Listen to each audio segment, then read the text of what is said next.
गोजोनथाव खौरां लाख लाख सुबुंफोरनि थाखाय मोनसे गोजोनथाव खौरां रायजोआव 10 लाख सुबुंफोरनो गोदान रेशन कार्ड होनाय जागोन। थारैनो नोंथांनाव जुदि रेशन कार्ड गैया एबा नोंथाङा सोरखारि रेशननि अनसुंथाइखौ मोनाखै अब्ला नोंथाङा बे बाराव गोदान रेशन कार्ड बानायनो हासिगोन। बे गोदान नेमखान्थिखौ आसामनि जाग्रा आदार नोगोरारि जगायग्रा आरो बाहायग्रा बिफाननि मन्थ्रि रन्जित कुमार दासआ खालामदोंमोन। नोंगौ सोरखारा 10 लाख केन्सार बेरामि, किडनिनि बेरामिफोर बायदि गोबां बेरामजों भुगिनांनाय सुबुंफोरनो सोरखारि रेशन कार्डखौ होगोन। केन्सार बेरामि आरो किडनि बेरामिफोरा सिगाङाव आधार कार्ड गैयैनि थाखाय रेशन कार्ड मोनाखैमोन। नाथाय बे समाव बैसोर सुबुंफोरनो सोरखारा थाबैनो रेशन कार्डखौ होनो आखायाव लादों। लोगोसे रायजोआव 35 लाख नंखाय रेशन मुलाम्फा मोनग्राफोर दं। गाहाय थाखोनि सुबुंफोरनि मोननांगौ अनसुंथाइखौ 35 लाख नंखाय सुबुंफोरा मुलाम्फाखौ लागासिनो दं। नोंगौ सोरखारि मावख'आव साख्रि मावनाय सुबुंफोराबो रेशन कार्डनि मुलाम्फाफोरखौ लागासिनो दं। नाथाय बे समाव सोरखारा बैसोर 35 लाख नंखाय रेशननि मुलाम्फा लाग्राफोरनि मुंखौ बोखारनाय जाबाय। बे गोदान नेमखान्थिखौ आसामनि जाग्रा आदार नोगोरारि जगायग्रा आरो बाहायग्रा बिफाननि मन्थ्रि रन्जित कुमार दासआ खालामदोंमोन। नोंगौ रायजोआव 10 लाख गोदान रेशन कार्ड होनाय जागोन।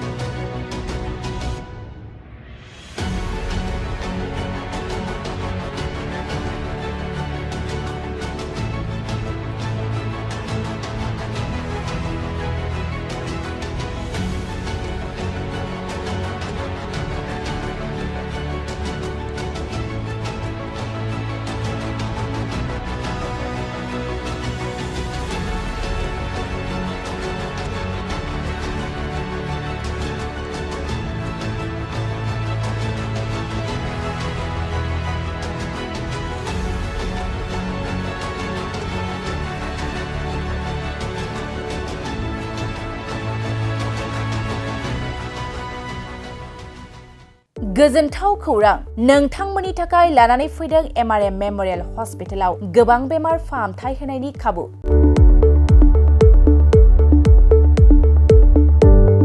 बेमारि सुबुंफोरनि थाखाय गोजोनथाव खौरां MRM मेमोरियेल हस्पिटालाव मोजां रोंग'थि गोनां डक्टरफोरजों बेमारि सुबुंफ्रा मोजां फाहामथाय लानो हानाय सुबिदाखौ लानानै फैबाय MRM मेमोरियेल हस्पिटाला।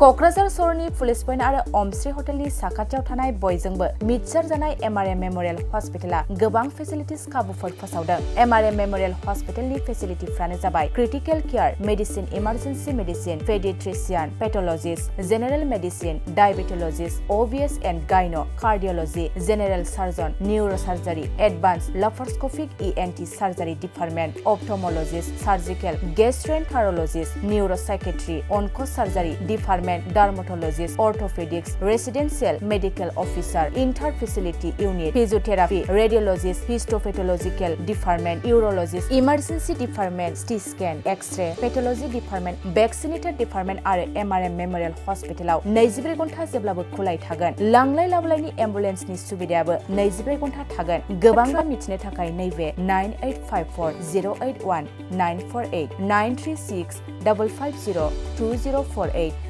जानबुं नाम्बाराव फन खालामनानै नोंथाङा मिथिनानै लानो हागोन।